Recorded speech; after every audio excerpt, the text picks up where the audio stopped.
now to perhaps what could be the longest sentence given in a Russian court for murder. Daria Trepova, a 26-year-old woman, has been handed a 27-year jail term by a court for killing of a pro-war blogger, Vladlen Tatarsky, last April. Mr. Tatarsky was killed by a bomb in a statuette Ms. Trepova gave him as he was about to give a speech in St. Petersburg. Dozens were injured in the blast.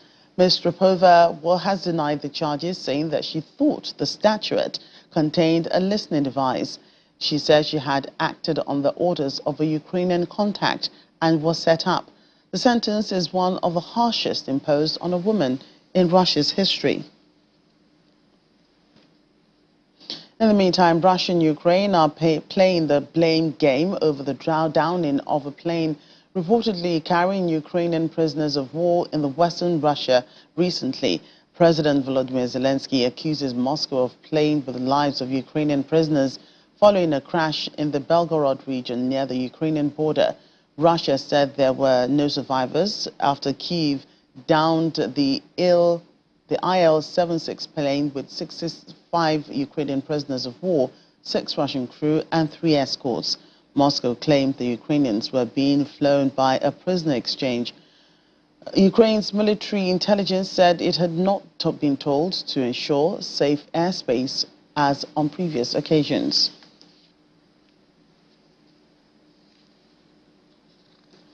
Well, in the meantime, the White House says it's looking into the military plane crash. National Security Council spokesperson says that the White House is trying to get more information as the Ukrainians are claiming one thing and the Russians claiming another. On Telegram, Ukraine's defense intelligence said there was supposed to be an exchange of prisoners between Ukraine and Russia, which did not take place, adding that it currently does not have reliable and comprehensive information about who exactly was on board. Earlier, the Russian Defense Ministry claimed a military plane en route to Ukraine for a prisoner exchange was shot down by that country's armed forces in the region of Belgorod, killing all 65 Ukrainian servicemen on board, as well as 6 crew members and 3 escorts. Events that the U.S. believes are worried. We've seen the reports, but we're not in a position to confirm them. We're obviously doing the best we can to try to get more clarity and more information on it, but I don't have anything more for you right now. We just don't have enough information to comment on this plane crash. We've seen the reports of it. We're trying to get more information, but it would be imprudent for me to speculate beyond that. I just don't know the veracity of these reports. You know, the Ukrainians are claiming one thing, the Russians are claiming another, and we just don't know enough to comment on it. In the United States, an inmate on death row will become the first person in the U.S. to be executed with nitrogen gas after losing a last-minute appeals. The U.S. Supreme Court and the lower appeals court declined to block what Kenneth Eugene Smith's lawyers called a cruel and unusual punishment. Opponents say using nitrogen could cause unnecessary suffering and the leak could harm people present in the room. The 58-year-old Smith was convicted in 1989 of murdering Elizabeth Sennett. Alabama has 30 hours to carry out the execution, which involves pumping nitrogen gas through a mask from 6 a.m. local time today. According to the Death Penalty Information Center, Smith would be the first person to be put to death by this method in the U.S. and anywhere else in the world. Well, the U.S. pact with Iraq continues, with the government strongly condemning U.S. strikes targeted at sites used by Iran-backed groups in Iraq. The Prime Minister's office says the attacks blatantly violated Iraq's sovereignty. The U.S. said its proportionate attacks had targeted Iran-affiliated groups. The paramilitary Popular Mobilization Force, PMF, said the treacherous U.S. action killed one of their fighters. The PMF, which is dominated by Iran-backed Shia Muslim militias, said a number of other fighters were injured in strikes on their bases in Al-Qaim, a town on the Syrian border in western Anbar province, and in Jaf al-Nasir in the central province of Babil. Let's turn to Spain now, where police have busted a gang of ex-military men from Eastern Europe who allegedly robbed luxury homes in the southern Malaga province. 6 people have been arrested, including the alleged ringleader from Albania. A stash of jewelry, watches, cash, and weapons was found. The gang is alleged to have carried out 71 thefts from luxury homes and businesses, mostly in Marbella. Police say the suspects were highly skilled in robberies and break-ins. And South Korea's military is reporting its northern neighbor has fired several cruise missiles towards the Yellow Sea. A statement from South Korea's Joint Chiefs of Staff says Pyongyang tested its missiles early Wednesday morning. Just last week, North Korea said it tested an underwater nuclear weapon system in response to joint military drills conducted by the US, South Korea, and Japan. Well, it's been a day of protests in Argentina as workers' unions began a 12-hour strike in Buenos Aires to protest tough economic reforms by President Javier Milei. The demonstrations were the most significant show of opposition to his spending cuts and privatization plans since he took over office last month and pledged to fix an economy dealing with 201% inflation. The strike is being coordinated by the umbrella union, the General Confederation of Labour. It comes amid scrutiny of the president's two significant reforms, the omnibus bill going through Congress and a mega decree deregulating the economy. Earlier on Wednesday, the omnibus bill was approved by a committee in the lower congressional house, the Chamber of Deputies.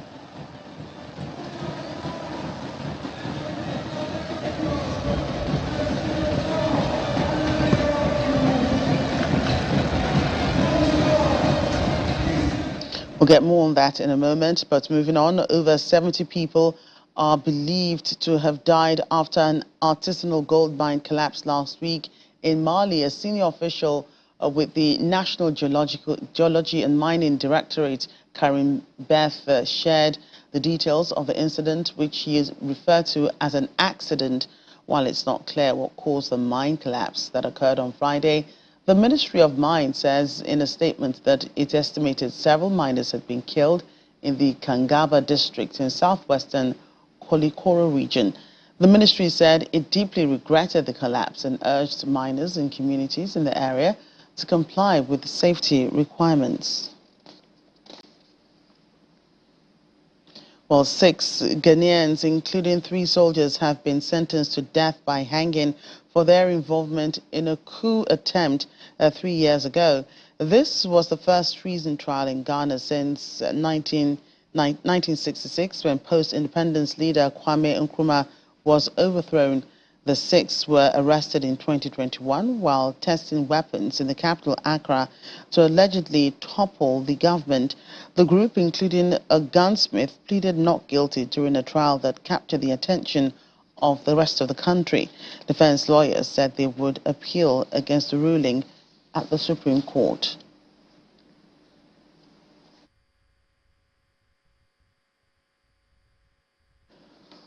Let's get more on our story. The VOA's Edgar Maciel is in Sao Paulo for us concerning the protests in Argentina. Edgar, thank you for joining us today. So what aspects of President Milei's economic reforms are detrimental to the lives of Argentines living in the country? Good afternoon, Joe. President Milei took office in December, promising a major change in Argentina. This is because the country has been facing an economic crisis that has persisted for years, with the skyrocketing inflation and growing poverty. And so he began his term with an extensive package of economic reforms, cutting public investments, removing subsidies in social programs, pledging to privatize state-owned enterprises, and reducing public positions. So furthermore, the government stopped controlling the price of fuels and other essential goods. So the result was an even higher inflation rate in this month, in January 2024, exceeding 200% per year. So what led Argentinians to the streets that you see in the images is that the Malay government is attempting to the streets is that to pass the reforms without the approval of Congress. So as it lacks the necessary majority for these changes, that's why yesterday the unions called for a general strike, aiming for Congress, the judiciary to intervene in this situation and vote of this package of economic changes, but discussing point by point. So Milei wants a free pass for these changes throughout his 4 years leading Argentina, and part of the population believes this approach is wrong. Right, and do people understand that he's trying to reform the economy and that this would come with some growing pains? I think Malay has the support of about 55% of the population. The election shows that. The majority of the Argentinians vote for him, knowing that they would need to make challenging changes in the country. But this is not a novelty for our neighbors here in Brazil. However, no one wants to change to a worsened scenario or on already difficult life, you know. These reforms ultimately lead to increased unemployment, hinder the country's growth, and further exacerbate poverty in Argentina. Even if this economic plan brings advantage in a short future, it is challenge for those experience the hardships in the present now to express their concerns. So for the government, the only option is to negotiate right now. If they face the entire population on the streets every week, negotiation becomes practically impossible due to overwhelming pressure, leading to reduced productivity and ultimately worsening the economic scenario in Argentina. And what's life generally like currently in Argentina? Well, Joe, we here in Brazil often say that Argentina is a paradise for us. This is because their currency is heavily devalued. A Brazilian who comes a tourist in Argentina lives like a rich person, a prince. I can say that. This is because one spends very little, and it's very, very, very cheap for us. I was there last year, and that I could see it's a sad country. Argentina has a historic debt with IMF, so that prevents any attempt to a change for working, regardless of whether the government is right wing or left wing. It's heartbreaking for Argentinians to start the day not knowing, for example, how much their salary will be worth at the end of the day, and that's their reality. So, for example, in the markets, prices, products are adjusted all the time. Transportation is more expensive ever, so there's no quality of life in such a scenario, you know. Right, and what other options, are available to the government as it seeks to calm tempers, but, also make changes to the economy? Joe, what we have seen here in Brazil is that the Malay government has been trying to force changes, almost impose changes. I don't know how far this approach can succeed. I honestly think you will need to make concessions. Argentinians will need to make concessions, negotiate with the unions, with the opposition in the Congress, even if he doesn't achieve all the goals by the end of his terms in the presidency, at least he could potentially calm a country that's evidently in crisis, wanted in a general way. Logically, the number one goal is to renegotiate the debt with the IMF so that the country can restore, for example, balance its economy in the future. Right. Thank you so much for joining us on the program today. You're welcome, do enjoy Joe. the rest of your day. Bye-bye. Have a nice afternoon. U.S. Secretary of State Antony Blinken is in Angola, the last leg of his Africa tour. He arrived there on Wednesday evening. Rwanda has seen relations with Washington warm following a period of estrangement during the Cold War era. The United States established diplomatic relations with Angola in 1993, and the two countries have since worked together to address conflict in the Democratic Republic of Congo. Mr. Blinken told officials during his visit to Nigeria the previous date that the U.S. will continue to support Nigeria and other regional partners in their efforts to help stabilize the region.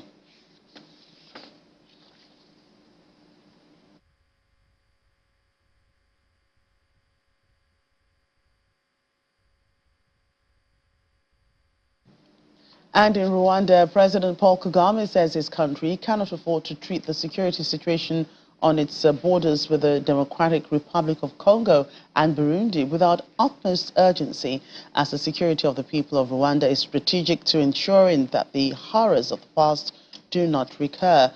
The president, who addressed the nationals of the two-day national dialogue in Kigali, affirmed that the progress made by the country since the genocide was anchored on the massive investments in security of lives and property. Hence, his government will redouble efforts to continue to safeguard the country.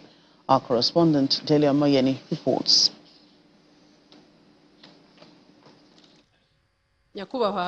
For the past 19 years, Rwanda has held the national dialogue themed Umushikano, which means to discourse with all openness and sincerity. This year's edition, however, coincides with the 30th anniversary of a dark past, the 1994 genocide that claimed over 1 million lives. Telling them now we much better come back. The president has a message for young people of the country. The whole world is struggling. So, including those who give lessons, they're really struggling. And when they are struggling, and they're telling you to do certain things they are struggling to achieve, then they start telling you, yeah, but that is the beauty of democracy. Yeah, so why is it not the beauty of democracy when I'm struggling? He also uses the platform to express his commitment to tackling growing security challenges in the region. When it comes to defending this country that has suffered for so long and nobody came to help, I don't need permission from anybody.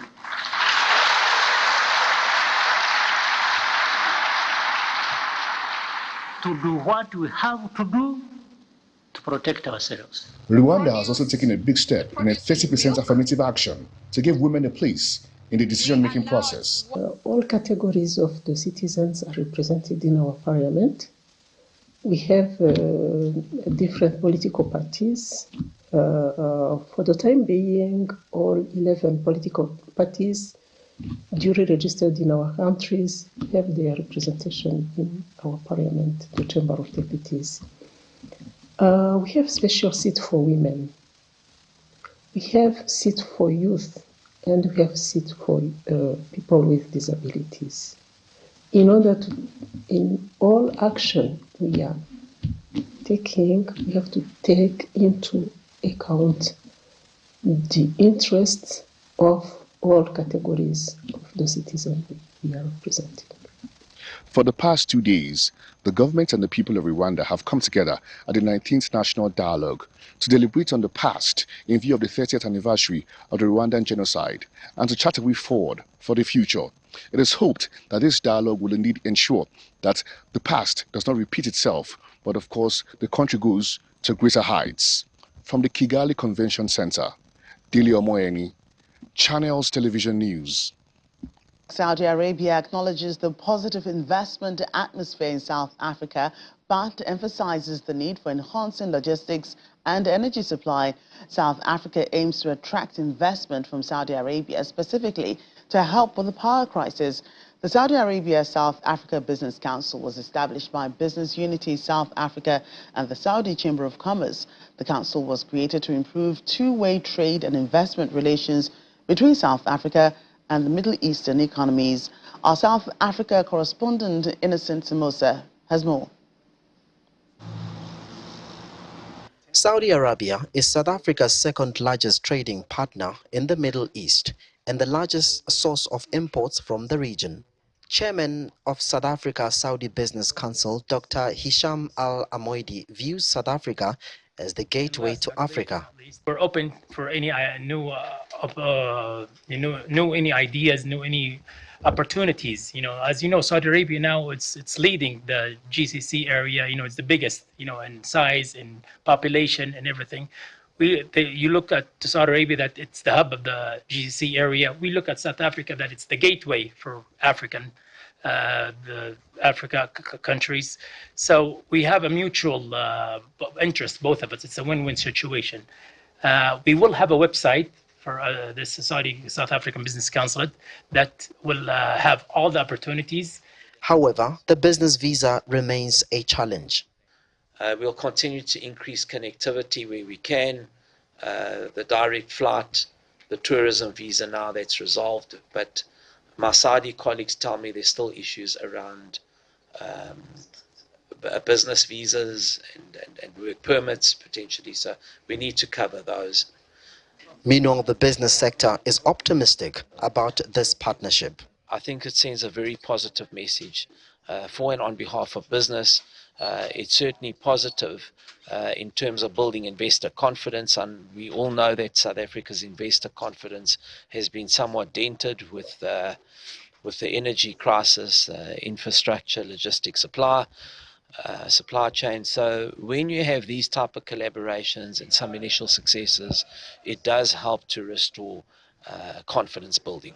South Africa is facing challenges with its oil refinery. I'm told that ongoing discussions between Saudi Arabia and South Africa are addressing this issue. Well, since 2010, bilateral investment amount to $1.6 billion between the two countries. Saudi Arabia, the biggest economy in the Middle East, is keen on industrializing its economy. On the other hand, the South African government is looking at ways to enhance its economic ties with Saudi Arabia. From Johannesburg, South Africa, Innocent Samosa, Channels Television News. Staying with South Africa, the managing director of the Reputation First, Shepo Matseba, says the country's energy insecurity presents the biggest risks to the ruling ANC's prospects of winning this year's election. Africa's most industrialized economy has battled a 15-year power crisis that's left the nation without electricity for up to 12 hours a day.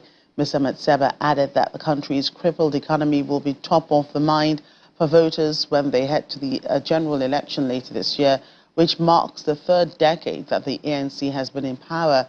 Mr. Matseba was speaking to the business desk.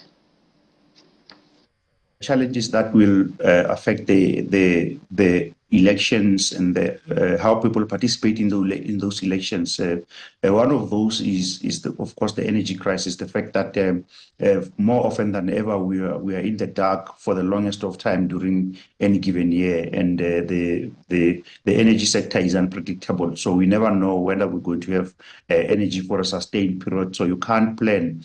And in business, investors need to plan, but also the lack of electricity provision affects poor people, meaning that they can't cook, they cannot perform basic necessities, and that children actually go to school without warm water.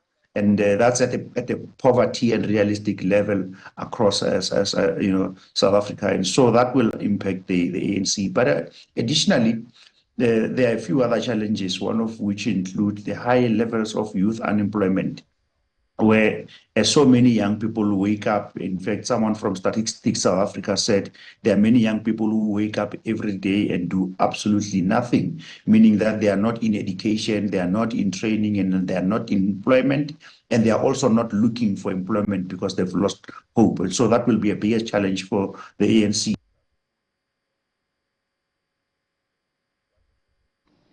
Without a doubt, malaria, HIV, AIDS and tuberculosis are among the major infectious diseases in Africa.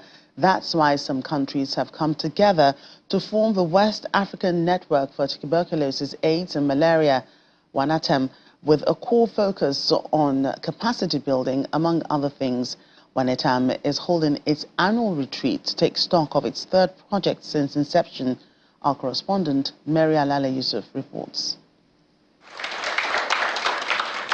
Representatives of West African nations, which make up Wanetam, are here in this hall, along with partners from France, Germany, Portugal, and the UK. Our successes as well as we should. Several teams have been busy with various work packages, and it is time to evaluate their progress.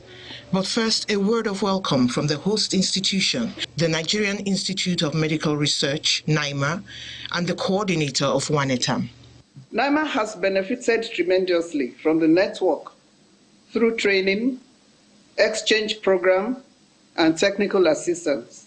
This network, as mentioned already, has grown, and now to the EDCTP3 bring 25 institutions from 12 West African countries and 5 partners from European countries. Various representatives of Wanetam present their work package findings on the diseases they have been studying. The Wanetam TB network focuses on having sort of like integrated training, whereby the medical, nursing, and allied medical staff of national public health laboratories, academic institutions within West Africa undergo intense training, including clinical and laboratory personnel from all the institutions, through which we essentially promote research capacity strengthening within the national health system. We've been able to implement the anti-malaria surveillance workshop in the Gambia. So they were trained on next generation sequencing, particularly focused on using the nanopore devices for doing molecular surveillance of malaria parasites that people are able to implement in places where they don't have MI6 and high throughput sequences. There are some unseen heroes behind the malaria vaccine who are still working to implement and assess its impact. I was the principal investigator of the clinical trial in phase 2 that investigated this new vaccine that have been produced by the University of Oxford in the UK.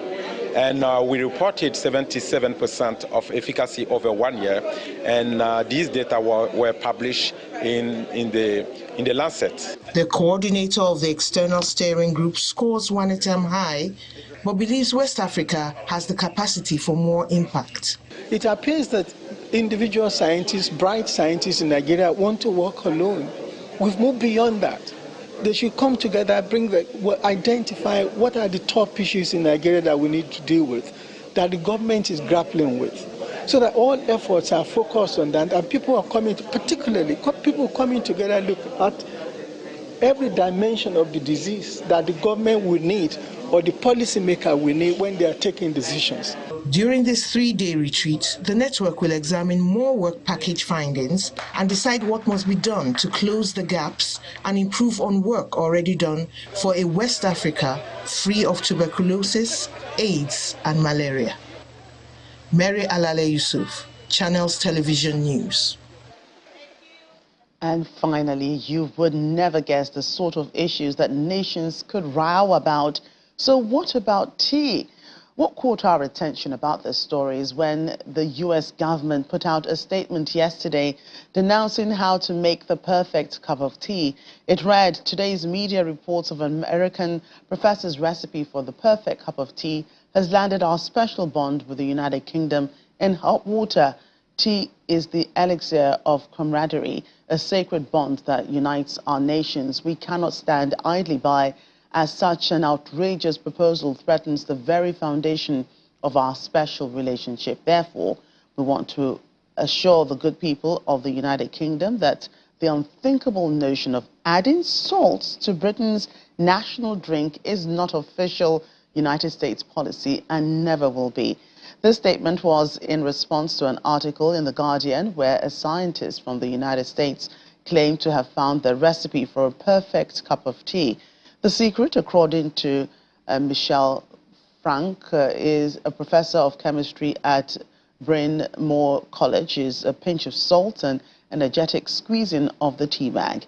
Well, to that, the British Embassy in Washington put out this response on X, detailing how to make the perfect cup of tea. The Anglo-American relationship is defined by tea, and we've had a number of requests to show how to make a real cup of tea. Here are my military advisors. You don't need a microwave to make a cup of tea. All you need is a naked flame, tea bag, sugar. You can use fresh milk, but this time we're using powdered milk. Cheers. First, you add your tea bag. If you take sugar, stick a bit of that in. Not using a microwave, use a kettle. Leave your tea bag to brew. Then you just add milk. There you have it, proper British cup of tea. Making tea at altitude is complex, as water boils at quite a different temperature. Thanks. However, through adversity, we produce quite a palatable product for the enjoyment and education of our delightful US hosts. Chin chin. Cheers. Well, I guess that settles it. That's our show today. Thank you for watching. I'm Jokia Rogers.